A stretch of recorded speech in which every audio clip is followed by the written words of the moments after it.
In 1898, the United States annexed the Philippines following their victory in the Spanish-American War. The Treaty of Paris, signed in December of that year, ceded control of the archipelago from Spain to the United States, much to the chagrin of both the Spanish and Filipino nationalists who had already been fighting for independence.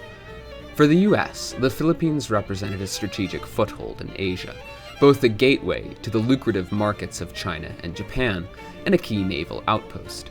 However, this acquisition would soon embroil the United States in a bloody conflict, the Philippine-American War, as Filipino insurgents resisted American rule, seeing it as a mere replacement of Spanish colonialism.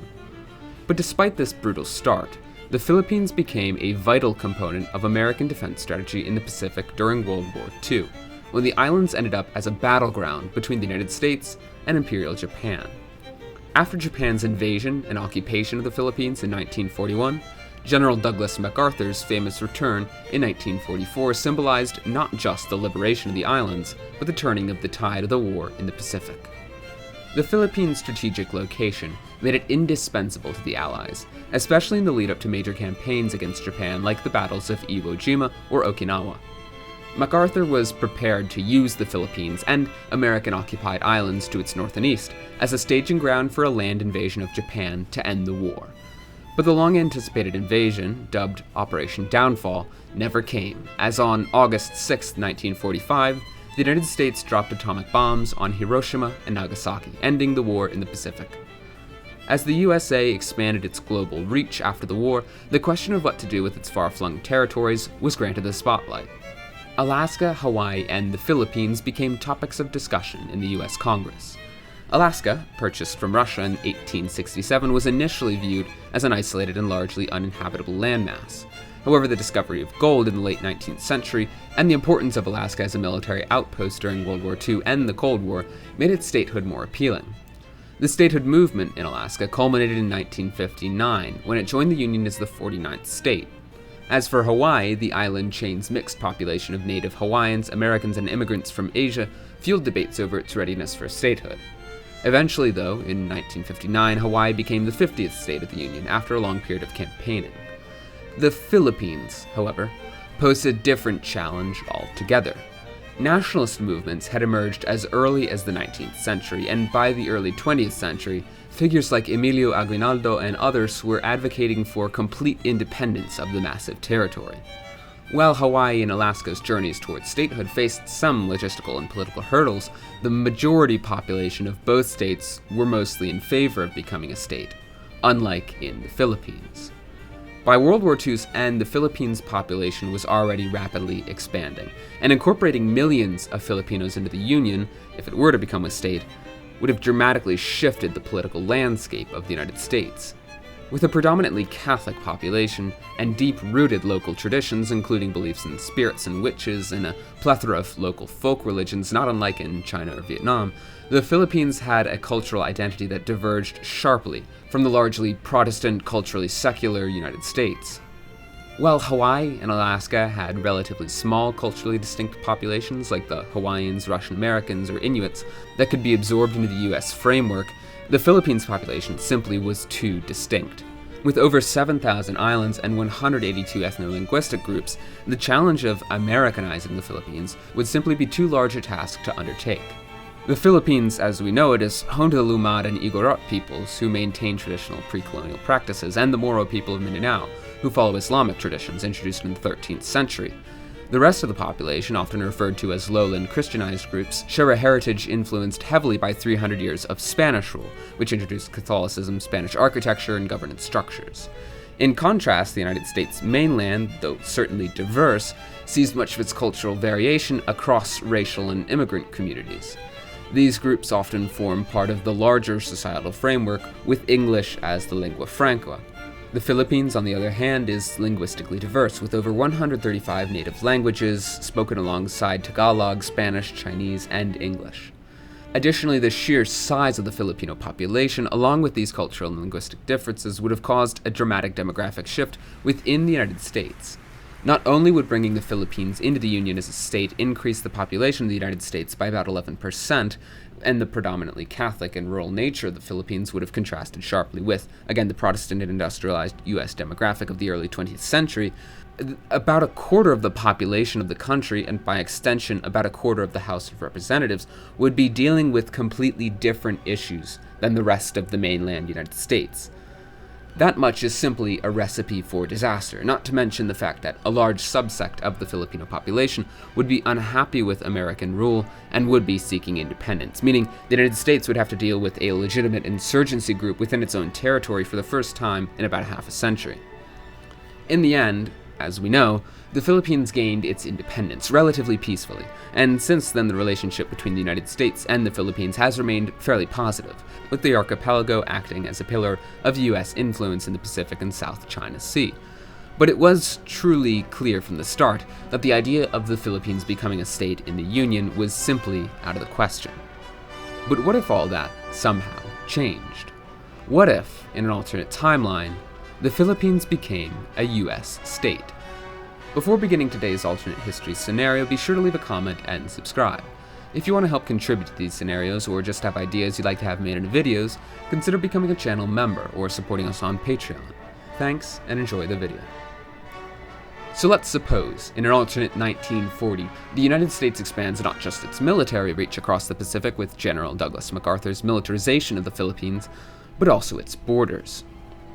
We'll assume, for the sake of the scenario, that somehow widespread statehood movements spring up and manage to overwhelmingly push for support for statehood for Hawaii, Alaska, and the Philippines all at once. Obviously, this is quite unlikely, especially since statehood campaigns for Hawaii and Alaska were only emerging in the late 1940s, and really only had any influence in the 1950s after the war. Nonetheless, we'll assume that the American public and Congress are magically swept by this sense of urgency regarding national security in the Pacific. And so, in this unprecedented moment, the American flag gains 3 new stars, and a boatload of problems. Alaska, with its vast natural resources and proximity to Soviet Russia, is helpful in the strategic long run. Hawaii, already a Pacific naval hub, reinforces American control over the ocean to its west. But it is the Philippines, an archipelago with a population that instantly boosts US demographics by over 11%, that presents the greatest political change to America. The Philippines doesn't fit neatly into the traditional American mold. Now, splitting it into smaller states to better represent its island's cultural differences could be considered, but that would then grant the Philippines a substantial amount of influence in the Senate, besides its already now overwhelming influence in the House of Representatives, something that Congress may be reluctant to allow. After all, the prospect of a former territory, one that had been a colony in all but name, wielding such power would cause unease across the mainland and the political establishment. Regardless, by sheer demographic force, Filipinos would become the largest minority in the United States, overtaking African Americans within decades. In response, the American government would likely initiate aggressive Americanization campaigns, much like the efforts seen in Hawaii or Guam. The Philippines would undergo a period of education reform, language replacement, and cultural integration to align it with the mainland. Though English was already a widely spoken language in the islands thanks to the US military presence, the scale of assimilation required to blend Filipino and American identities would be unprecedented in US history, even with efforts made in the territories annexed from Mexico or Native American tribes. It's also a land ravaged by natural disasters, typhoons, earthquakes, and volcanic eruptions happening on an almost yearly basis. The US would quickly discover that maintaining the Philippines would come with significant financial burdens. The constant need to rebuild and repair would strain the national budget. In this timeline, FEMA, if created, would face an uphill battle constantly stretched between disaster relief in the archipelago and the mainland. America would likely need to allocate a disproportionate share of resources to keeping its far-flung island state functional and protected, something that might not sit well with the mainlanders. Adding to these tensions would be the inevitable rise of separatist movements, particularly in the southern Philippines. Unlike the tongue-in-cheek independence talk in Texas or California, these movements would be real, backed by insurgencies that threaten to tear the nation apart.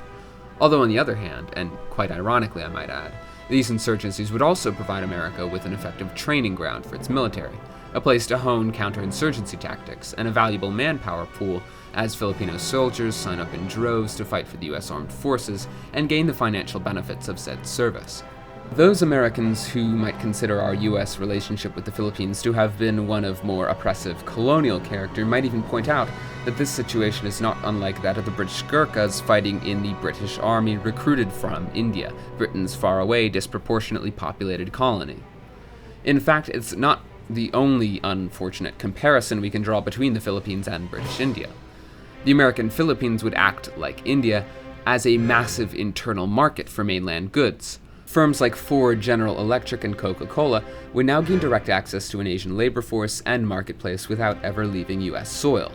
Now, certainly it would not be as lucrative a situation as the exporting of labor overseas to Vietnam or China, as we saw in the 1970s, because the Philippines would still be subject to the same labor laws that made manufacturing more expensive on US soil and less so overseas.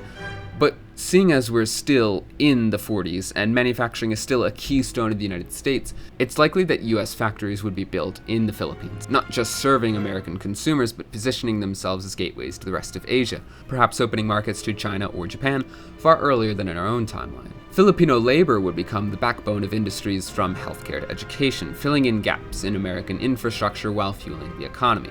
It's quite possible that this economic situation could even actually drastically benefit the Philippines and see a massive surge in quality of life across the islands, or at least in the main population centers like Manila and Cebu. Now, speaking of Japan, in the 1940s, as the Japanese Empire was aggressively expanding into mainland China, General Douglas MacArthur of the United States Army stood as one of the greatest advocates for reinforcing and militarizing the Philippines. You see, unlike many in Washington, MacArthur, who was the Governor General of the Philippines, recognized the inevitability of Japanese aggression long before the attack on Pearl Harbor. Born into a military family, MacArthur's father had been a hero of the American Civil War and the Philippine-American War, and young Douglas would follow in those storied footsteps.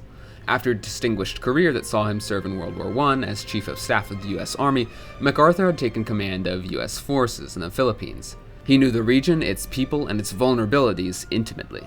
MacArthur even considered himself directly responsible for the well-being of the Filipino people in the years leading up to World War II and after his liberation of the islands. Now, prior to the outbreak of war, MacArthur had urged Congress to take the Japanese threat seriously, insisting that the Philippines would be a prime target for any future Japanese expansion. His warnings, however, fell largely on deaf ears. While Washington focused on Europe, MacArthur did everything in his power to fortify the Philippines without Congress's money, preparing for a war that many in the mainland didn't believe would come. But this time, it wasn't just a military outpost he was defending. It was a newly added U.S. state. If we assume that Congress relents and allows MacArthur to turn the Philippines into a veritable American fortress in the Pacific, given that it now hosts almost 12% of the American population, who are also in a relatively vulnerable position against the threat of Japan, then perhaps the beginning of the war in the Pacific will be different. When the Japanese launched their simultaneous attacks on Pearl Harbor and the Philippines on December 7, 1941, though Pearl Harbor would have suffered its devastating surprise attack, MacArthur's preparations in the Philippines would have paid off. Instead of the rapid and overwhelming Japanese victories of our own history, MacArthur's well-organized defenses would repel the Japanese assault on the Philippines enough to thwart the Empire of Japan's plans. Though the Japanese would have managed to land in certain parts of the archipelago, particularly in Luzon and Mindanao, the Philippines would not have fallen. Instead, it would become a brutal war between Japanese occupation and entrenched American resistance. In our history, Japanese occupation in the Philippines was brutal and devastating, with atrocities like the Bataan Death March, mass forced labor, and mass civilian casualties. But with Japanese occupation only succeeding in some isolated regions of the Philippines, the United States would have the ability to fall back into American-controlled territory and prepare to drive out the Japanese from contested regions that weren't well defended. Besides this, major infrastructure would have been damaged in the Japanese attack, but U.S. airstrips and naval bases across the archipelago would remain somewhat operational, providing a base for retaliatory American air and naval attacks. And what's more, the Pacific Fleet likely wouldn't be mostly stationed in Pearl Harbor, but instead would have been spread across the Philippines, Guam, and Hawaiian ports, meaning the effect of Pearl Harbor on U.S. naval capabilities is marginally less devastating than in our own timeline. With war having broken out, US President Franklin D. Roosevelt would begin mobilizing his West Coast forces to reinforce the Pacific Fleet, taking advantage of the Panama Canal for rapid movement of ships from the East and Gulf coasts in addition to that West Force fleet. While the United States wouldn't have developed long-range bombing capabilities yet, the Air Force would still be able to strike back at Japanese ships in the Pacific, though the death tolls on both sides would be high. Now, what's interesting is that, with the South China Sea veritably under American naval control, Japan would struggle to move resources and personnel to some of their next targets, like British Malaya, southern French Indochina, and Dutch Indonesia. Since the majority of Japanese oil before the war came from the United States, 80% of it, in fact, the Japanese were well aware that they needed a supplement for their oil supplier. That supplement wouldn't come from the Soviet Union, nor would it come from Germany yet, due to British blockades in the Mediterranean, Red Sea, and Cape of South Africa, so the Japanese instead looked to British Malaya and Brunei, where they could take control of British oil operations there. But with American forces having been alerted to Japanese aggression and now having time to respond, the British and Australians would be alerted and would be able to set in and prepare defenses well in advance of a possible Japanese breakthrough. Additionally, with this early Japanese access to vital resources like oil from Brunei and rubber from Malaya effectively cut off, the scale and scope of their operations would have been drastically limited. The Japanese would need to focus all resources on breaking through the South China Sea and acquiring those resources before they could even launch a second strike on the Philippines or move into the second island chain. It's likely that American forces in the rear of the Philippines would make their way to British Malaya to reinforce British and Australian positions, attempting to turn the South China Sea into an American lake of defense. At the same time, American forces would launch a campaign to push Japanese forces out of key territories like the southern Philippines, slowly reclaiming areas that had been briefly occupied. Perhaps the British and Americans would jointly launch an operation in French Indochina, attempting to push out the Japanese from the one coast of the South China Sea that they controlled. Regardless, by July of 1942, Japan, desperate for resources, would attempt a major naval assault on American positions in the Philippines and South China Sea. The Battle of the West Philippine Sea, much like the real-life Battle of Midway, would be a turning point in a mostly one-sided war. The Japanese Navy would have felt the pain of unprecedented losses, unable to match the combined forces of the United States, Britain, and Australia. But the Americans, too, would have suffered a major hit to their naval capabilities. Japanese tactics at sea and in the skies were incredibly effective against the US Navy in the early parts of the war, before America had the capabilities to send long-range bombers to preemptively devastate Japanese attacking forces. With the advent of the Carrier Strike Group not even having been invented yet, same thing for radar-guided anti-aircraft guns, and specialized fighter tactics to repel kamikaze pilots, even though the Americans would still have the upper hand, they'd be losing men, ships, planes, and equipment left and right.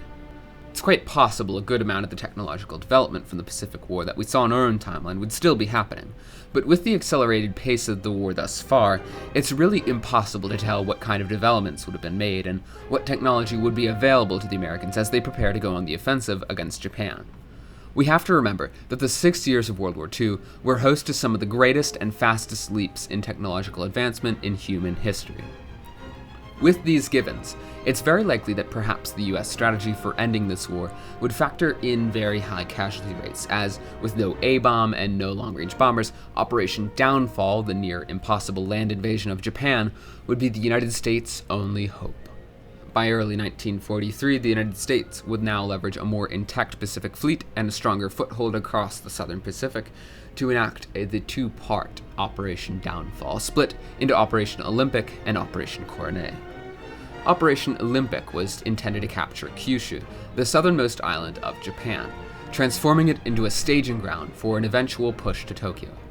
For this plan to work, the Americans would need the British to neutralize the Japanese threat from the island of Formosa, now known as Taiwan.